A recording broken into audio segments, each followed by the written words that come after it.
Alright, tonight's excitement is back on the 240, which I haven't worked on in a long time. I'm beginning to strip down the LM4 that I bought for it probably 2 years ago. I just got done removing the fuel rail and injectors. I need to pull off, tonight I want to pull off the intake plenum, exhaust headers, oil pan, and oil pickup. That's kind of my goal for this evening, and then I'll get things cleaned up and assess. Alright, just got to the point where I was pulling the plugs and thought I'd show you guys these. They're definitely not, sorry, I'm getting attacked by mosquitoes. Definitely not the greatest thing in the whole world. They're all carboned up. A lot of the tips are all, I don't know, brown, burnt. It's not a great situation, so probably a good thing these spark plugs will get changed. Otherwise, I've got the intake plenum off. As you can see here, I got to do some cleaning on the bridge there. On one side, the exhaust, two of the bolts snapped. The other side, one of them has snapped. So I'm going to have a good time dealing with that. On the bottom, things don't look terrible by any means. Oil pan came off without issues. I don't see anything horrible down there.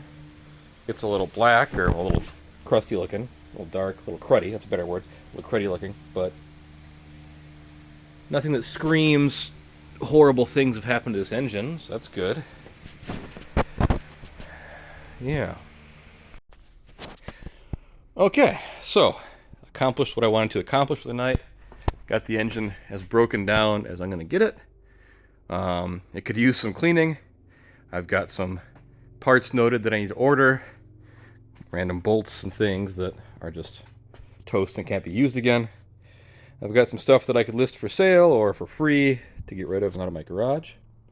But finally, after having this engine for almost 2 years, I have begun tearing it down. I believe it's going to need new head gaskets. I am curious to take a look at it once I get the heads off and see the condition of the cylinders. I don't want to touch the bottom end if I don't have to. So we'll see when we get there. But hey, progress. Little by little, right? All right. See you guys in the next one.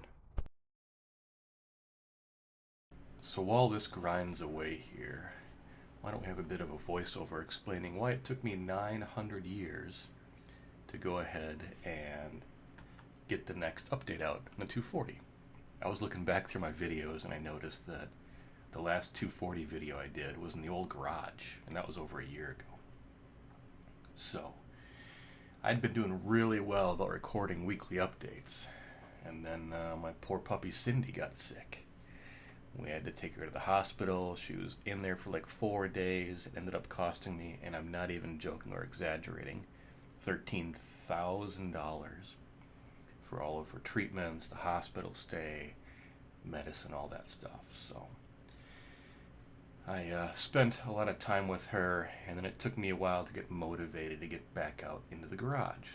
This all happened right before that went down, so it took me a while to kind of get this video out. I am getting back in the garage in the swing of things. Right now I'm dealing with the first cold of the season. Any of you who have kids know they're just little cold magnets, but I'm hoping that by the end of this weekend I'll be back out in the garage. What you see me doing here is just working with my wire wheel and getting all the carbon off of all my valves. These LS valves they're made of like unobtainium. They're the hardest things on earth. I could have probably hit them with a hammer. It wasn't going to hurt them at all. So after I went through and knocked the carbon off as much as I could, I decided to go ahead and lap the valves. I've got a drill that you can't see in this shot on the other side of the head that I attached the back of the valve with like a 6-inch length of fuel hose.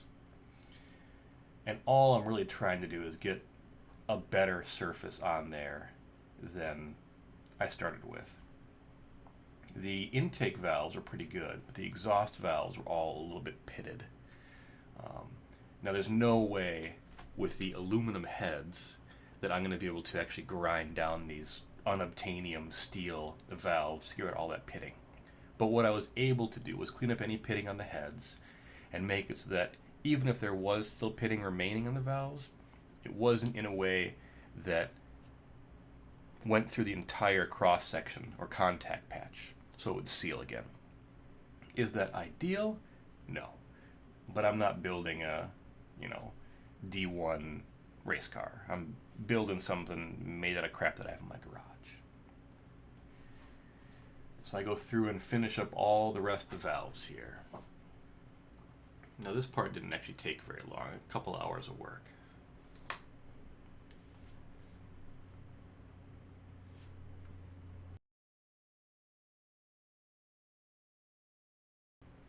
By the way, this whole time I've got, of course, very copyrighted music playing. I think it's like late 90s, early 2000s hip-hop. So it's like Low and a lot of Little John and the East Side Boys and Snoop Dogg and all that.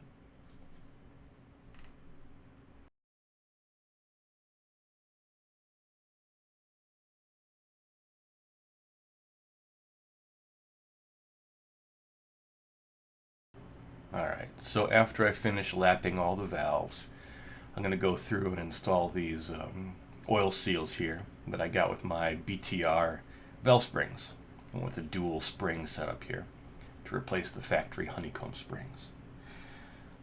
I'm doing so because I'm upgrading to an LS9 cam, so I just kind of wanted that added insurance. It's going to suck those valves back up on the occasion that I do see higher RPMs.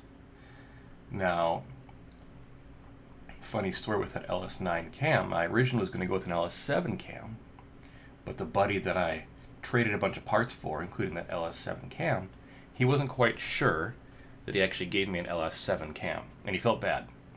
So he just dropped off an LS9 cam one day, and so why the heck not? Yes, technically it does make a little bit less power down low, but it does make more power up high, and a little bit less power down low isn't the worst thing, since I'm putting an engine that has more horsepower and torque at idle than the KAE had at max RPM into a 2,500 pound car. So, not the worst thing in the world. Now once I finish getting all the valve springs on, or retainers on, you'll see me put a little bit of water in the combustion area of the heads, and then blow some air in the intake and exhaust sides just to make sure that I don't see any bubbles coming up. And make sure I got a good seal. So that's about all I've got for this video, guys. Thanks for watching. I will have another one out soon.